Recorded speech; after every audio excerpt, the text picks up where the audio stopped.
Good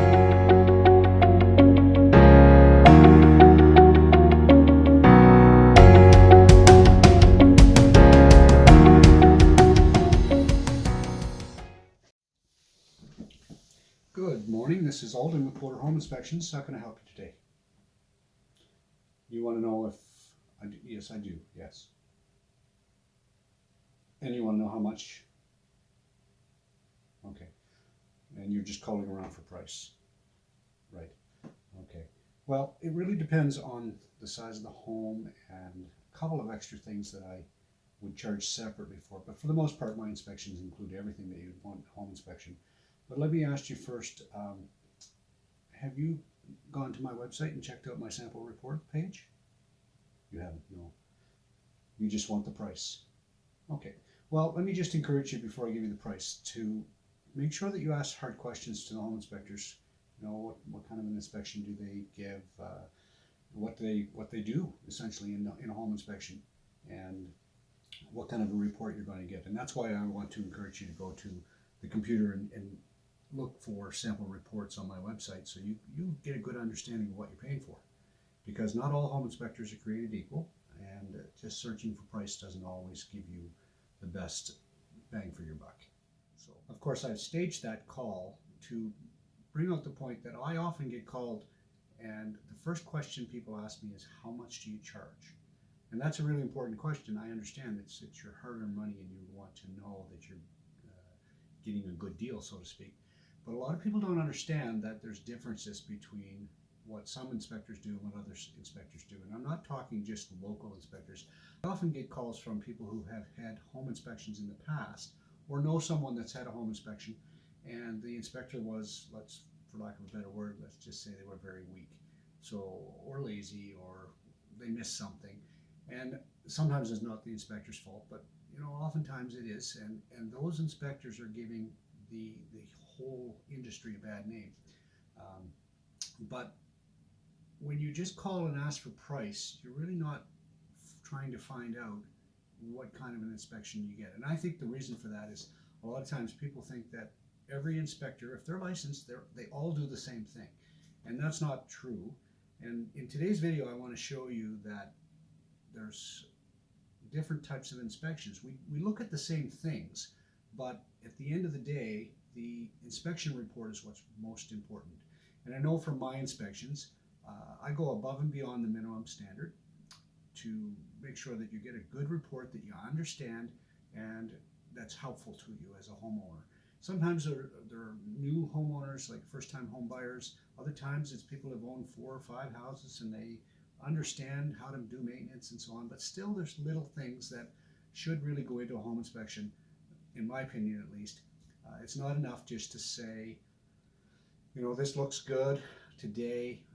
Sometimes there's situations where I think, given the circumstances of this particular house, I believe it's probably going to have a problem in the future unless something gets changed. So I like to put that in my report as a tip, just like I'm doing these home hint tips online for people, trying to help you understand a few different things that makes your home better. And I don't claim to know everything. There's no question about it. There's lots and lots that I don't know. But what I do know, I want to share with people to try to help them. So that's what we're going to do today.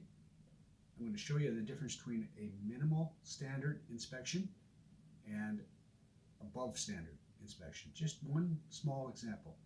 Hope you enjoy the video. People call oftentimes, and the first question they ask is how much for a home inspection. And that's fine. It's your right to ask that. It's important. But you really need to know, am I qualified? That should be the first question. What do you do? What kind of things do you do?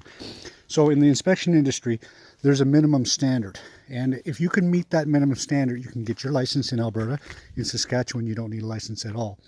And I always say, I want to do more than a minimum standard. I want to give a really good report that's meaningful to the customer, helps them in the future, not just current conditions. So here's an example of a minimum standard, and this wouldn't be in a video, of course. This would just be in a comment, and the comment would be something such as the garage doors are serviceable, adjust weather stripping as necessary.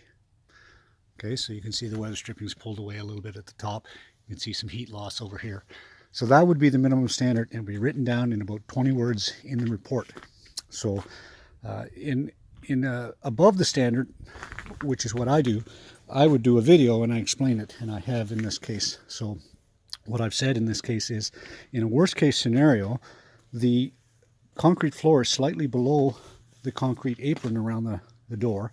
So that leads to a situation where if the wind conditions are right and there's heat on in the garage, I can see the heat coming out at both corners of the garage door here, there's a real possibility that moisture is going to get in there and it's going to freeze that door down. So when you go to lift the door, you're going to put pressure on your openers and potentially not even be able to open the door. You could rip the rubber stripping off the bottom of the door. I would probably take a piece of 2x10 or wider, even plywood, something to build this up a little bit, pressure treat it, anchor it to the floor, and get that up a little bit higher so that you don't end up with this trough collecting water.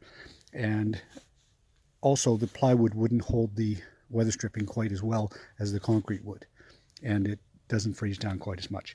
So if I was buying the house, that's what I would do. So that's the difference between a minimum standard inspection and an inspector who's really trying to give you a full insight into the property. You can see some ice here, and if it was really, really cold, there's a good possibility that that ice would hold that door down and cause it to twist slightly when it goes to lift. So furthermore, in part of this inspection, I would reach under the door here and try to stop it. And as you can see on this door, it's lifted back up properly, but on this door it did not. So in a minimum inspection, someone might put a comment in the report stating that garage door down pressure needs to be adjusted. And without a video, really, really difficult to understand for some people what exactly that means. And guess what? It would never get fixed because they didn't really comprehend what the inspector might have been saying. With the use of videos, I would explain that the door pressure, it's set too high on the opener. So there's an adjustment on the back of the opener right here. It shows down pressure. And if you adjust that, you will be able to cause the door to reverse if it hits something such as the top of a vehicle. And that's important because there's no safety sensors on these older doors. A child or a dog or anything for that matter could get harmed or injured or damaged. So this is the type of thing that video helps me do in my inspections, and it goes above and beyond the minimum standard, but I think it's necessary. So having said all that, I hope the next time that you have to hire a home inspector, you ask the right questions. Of course, price is definitely one of the questions you want to ask. But there's also the question of what do you do? What kind of report will I get? Do you have a sample of your report so that I can go have a look at it? These are things that are important, just as important, probably more important than the price. Thanks for watching.